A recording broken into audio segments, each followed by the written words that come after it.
आज की क्लास में शब्दों की एक बहुत इंपॉर्टेंट कॉन्सेप्ट के बारे में बात करेंगे, जहां पर आपको ये स्पेशल तरीका मैं बताऊंगी जिसकी मदद से आप वाक्यों में शब्दों की प्लेसमेंट, देखो शब्द तो आप बहुत लर्न करते हो लेकिन आपको ये नहीं पता होता कि वाक्य में उसका स्थान क्या होगा, उसकी जगह क्या होगी।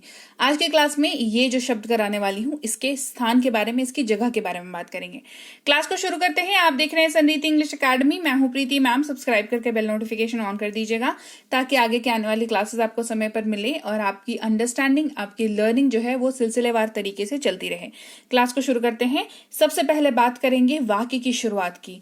तो आप अगर देखो, हम लोग हिंदी से अंग्रेजी बोलते हैं, है ना, हिंदी से अंग्रेजी बोलते हैं। तो हिंदी में अगर आप मैं का यूज कर रहे हैं या मैंने का इस्तेमाल कर रहे हैं तो आप वाक्य की शुरुआत में ही आई का इस्तेमाल कर देंगे। ठीक है, वाक्य की शुरुआत में ही आप आई का इस्तेमाल करेंगे। वहीं पर जब अगर आप मेरा या मेरी का इस्तेमाल कर रहे हैं तो माई या माइन का इस्तेमाल आप अंग्रेजी में करेंगे तो जरूर, लेकिन ये आपको इसकी प्लेसमेंट जो है माई कहीं वाक्य के बीच में दिखेगा और माइन जो है वाक्य के अंत में दिखेगा, वाक्य के लास्ट में। और ये मालिकाना हक मोस्टली दिखाने के लिए इस्तेमाल किया जाता है। जैसे ये मेरी किताब है, दिस इज माई बुक। देखो नाउन के पहले यानी कि बुक के पहले माई आया है। मैंने रमेश से कहा कि मेरा बैग मत छुओ। I told Ramesh that don't touch my bag. ये किताब मेरी है, दिस बुक इज माइन। तो रूल क्या हुआ कि आप जब भी आई के सापेक्ष, मतलब आई तो मेरे बारे में बात हो रही है ना, मैं या मैंने के बारे में बात होती है, लेकिन माई या माइन भी तो खुद के बारे में ही बात होती है ना, लेकिन खुद के बिलोंगिंग्स के बारे में बात होती है। तो माई या माइन का ही प्रयोग करेंगे और मोस्टली माई जो है आपको वाक्य में नाउन के ठीक पहले दिखेगा और माइन जो है वाक्य के अंत में दिखेगा। ये रूल है और आपको इसको ध्यान रखना है आगे जो भी वर्ड्स में कराऊंगी लिस्ट उसके साथ। किसी वाक्य में किसी चीज को मेरा या मेरी सूचित करने के लिए आप या तो माई का इस्तेमाल करते हैं या माइन का इस्तेमाल करते हैं। माई का इस्तेमाल आप नाउन के ठीक पहले करते हैं और माइन का इस्तेमाल वाक्य के अंत में करते हैं। अब बात करेंगे, अगर हिंदी में आप तुम या आप का यूज कर रहे हैं तो ये वाक्य की शुरुआत में होगा। ठीक है, यू का इस्तेमाल होगा और ये वाक्य की शुरुआत में ही आपको दिख जाएगा। वहीं पर तुम्हारा, तुम्हारी, आपका या आपकी का इस्तेमाल कर रहे हैं तो एक तो ये वाक्य में मालिकाना हक दिखाएगा, दूसरा ये वाक्य में क्या बताएगा इसके बारे में रूल पढ़ेंगे। जैसे ये आपकी किताब है या तुम्हारी किताब है, दिस इज योर बुक। आप अपने कलम का उपयोग कर सकते हैं, you can use your pen. ये बैग तुम्हारा है या ये बैग आपका है, दिस बैग इज योर्स। अब एग्जाम्पल्स तो हमने देख लिए, अब रूल चलिए समझते हैं कि यू के सापेक्ष में हमेशा या तो योर का यूज होगा या तो योर्स का यूज होगा और किसी भी वाक्य में किसी चीज को तुम्हारा या आपका सूचित करने के लिए या दिखाने के लिए आप योर का इस्तेमाल कर सकते हैं या योर्स का इस्तेमाल कर सकते हैं। योर जो है वो ठीक नाउन के पहले आएगा और योर्स जो है वो वाक्य के अंत में आएगा। ठीक है, ये बहुत केयरफुल आपको रहना है जब आप अंग्रेजी के वाक्य बनाएं। वाक्य की शुरुआत में क्या होता है, हम या हम लोग। अगर ये है तो वी इसकी अंग्रेजी होगी और ये वाक्य की शुरुआत में होगा। ठीक है, वहीं पर हमारा या हमारी की अगर आप बात करेंगे तो आप आवर या तो आवर्स का यूज करेंगे और ये वाक्य में मालिकाना हक दिखाता है, आपकी चीजों के बारे में बात करता है। जैसे ये हमारी कार है, दिस इज आवर कार। ये हमारा घर है, दिस इज आवर हाउस। हम लोग अपना आईडी कार्ड लेके आए हैं, we have carried our ID cards. Rule क्या है, रूल है कि वी के सापेक्ष में हमेशा आवर या आवर्स का प्रयोग किया जाता है। साथ ही किसी वाक्य में किसी चीज को या हमारा या हमारी दिखाना हो तो उसको सूचित करने के लिए हम आवर या आवर्स का यूज करते हैं। आवर जो है वो नाउन के ठीक पहले लगता है और आवर्स जो है वो वाक्य के अंत में लगता है। वे या वे लोग का इस्तेमाल अगर हिंदी में कर रहे हैं तो अंग्रेजी में दे का इस्तेमाल करेंगे। दे जो है वो हमेशा वाक्य की शुरुआत में आपको दिखेगा। वहीं पर उनका या उनकी का इस्तेमाल अगर आप अपने हिंदी वाक्य में कर रहे हैं तो आप देयर नहीं तो देयर्स का इस्तेमाल करेंगे और ये वाक्य में मालिकाना हक दिखाएगा। ये उनका बैग है, दिस इज देयर बैग। वे अपनी पहली कार लेने जा रहे हैं, they are going to take their first car. ये कार उनकी है, दिस कार इज देयर्स। तो इससे हम क्या समझते हैं, हम ये समझते हैं कि दे के सापेक्ष में हमेशा देयर नहीं तो देयर्स का प्रयोग किया जाएगा।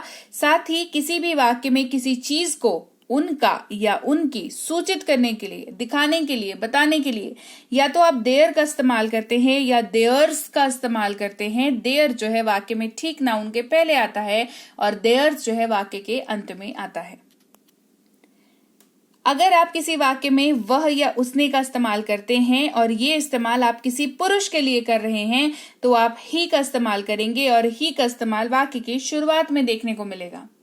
वहीं पर उसका या उसकी आप इस्तेमाल कर रहे हैं, अगेन पुरुष के लिए इस्तेमाल कर रहे हैं तो हिज वर्ड का इस्तेमाल होगा और ये वाक्य में मालिकाना हक को दिखाएगा। ये उसका मोबाइल है, दिस इज हिज मोबाइल। ये उसे उसकी कलम मिल गई, ही गॉट हिज पेन। वह उसकी किताब है, दिस इज हिज बुक।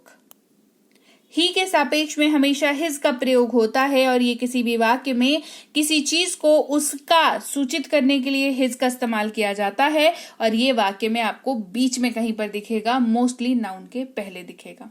ठीक है, आगे बढ़ते हैं। वाक्य में वह या उसने का प्रयोग अगर आप किसी महिला के लिए कर रहे हैं, याद रखें, तो आप शी का इस्तेमाल करेंगे और शी आपको वाक्य की शुरुआत में देखने को मिलेगा। वहीं पर उसका या उसकी की बात करें अगर किसी महिला के लिए तो आप हर नहीं तो हर्स का इस्तेमाल करेंगे और ये वाक्य में मालिकाना हक दिखाएगा। ये उसका बैग है, दिस इज हर बैग। वह अपना काम के लिए यहाँ है, she is here for her work. ये कार उसकी है, this car is hers. She के सापेक्ष में हमेशा हर नहीं तो हर्स का प्रयोग किया जाता है और ये किसी भी वाक्य में कोई चीज उसका या उसकी है इसको सूचित करने के लिए हर नहीं तो हर्स का प्रयोग करते हैं। हर्स का प्रयोग वाक्य के अंत में किया जाता है, वहीं पर हर का प्रयोग नाउन के ठीक पहले आ जाता है। यह या ये अगर आप इस्तेमाल कर रहे हैं हिंदी में तो इट का प्रयोग करेंगे अंग्रेजी में। ये वाक्य की शुरुआत में आपको देखने को मिलेगा।